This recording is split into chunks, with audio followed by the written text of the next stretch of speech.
දිනේෂ් මුතුගල කිව්වහම මතක් වෙන්නේ ලංකාවේ ජනප්‍රියම ගුරුවරයෙක්. හැබැයි මේ එහෙම ගුරුකමක් ගැන නෙවෙයි කතා කරන්නට යන්නේ.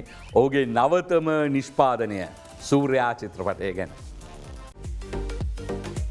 ඕන් ඉතින් බලාගන්න දිනේෂ් මුතුගල නිෂ්පාදනයෙන් මහේස් මුණසිංහ අධ්‍යක්ෂණයෙන් නිර්මාණය වුණ සූර්යා සිංහල චිත්‍රපටයේ මාධ්‍ය දර්ශනය පැවැත්වුණ හැටි.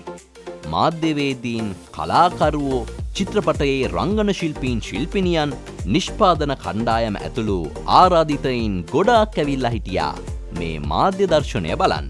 ඕම් බලන්නකෝ චිත්‍රපටයේ පූර්ව ප්‍රචාරණ පටය. අද කාලේ තරුණයන් සමාජයට එන්නේ සල්ලි හොයන රේස් එකට ලෑස්ති වෙලා. 50,000 බල්ලද? අයි මේ ළමයා මෙහෙම කරන්නේ. මං හිතුවනේ මේ වැඩ නතර කරලා කියලා. මේ නිලැඳුම විනයක්, ශික්ෂණයක්. මේක ප්‍රතිපදාවක්. ඔයා තරුවක් වෙන්න යන්නේ.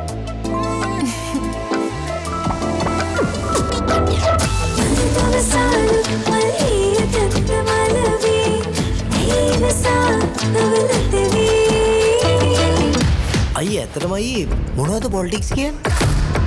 ඡන්දදායකයාට සර්විස් එකක්.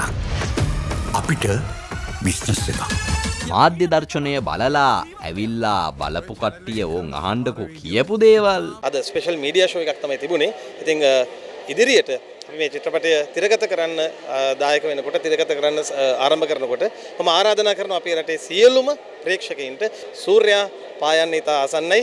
ඒ වෙනුවෙන් රැඳී සිටින්න බලාපොරොත්තු සිටින්න. සූර්යා චිත්‍රපටයේ නේහගේ චරිතයෙන් එන්නේ මමත් මේ මූවි එක බැලුවා දෙතුන් පාරක්. මම ඒක ආයෙ වින්දා. ඉතින් වෙන මාසේ 3 වෙනිදා ඉඳන් මේක සිනමා ශාලාවල තිරගත වෙනවා. හැමෝටම එන්න කියලා මම ආරාධනා කරනවා. ගොඩක් මහන්සිලා කරපු වැඩක් සහ ගොඩක් දෙනා ප්‍රශ්න කරනකොට ලංකාවේ ඇතුළේ මේ වගේ වැඩක්, ඒ කියන්නේ හොඳ කන්ටෙන්ට් එකක් නැත්නම් ක්වොලිටි කන්ටෙන්ට් එකක් ගේන්න පුළුවන්ද කියන එක නිතරම ප්‍රශ්න කරා. ඉතින් ඔවුන්ට උත්තරයක් මම හිතනවා ඕගොල්ලෝ මෙදිට කියලා කියන එකම තමයි වටින්නේ.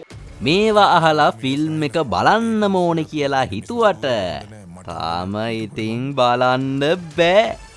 ජූලි 12 වෙනිදා වෙනකම් බලාගෙන ඉන්න වෙනවා. මේ කතාවේ අවසානය ලියන්න මම ඔයාලට බාර දෙනවා.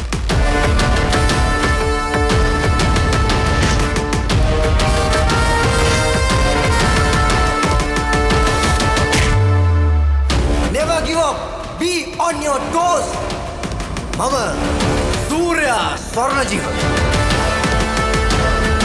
This is a new beginning.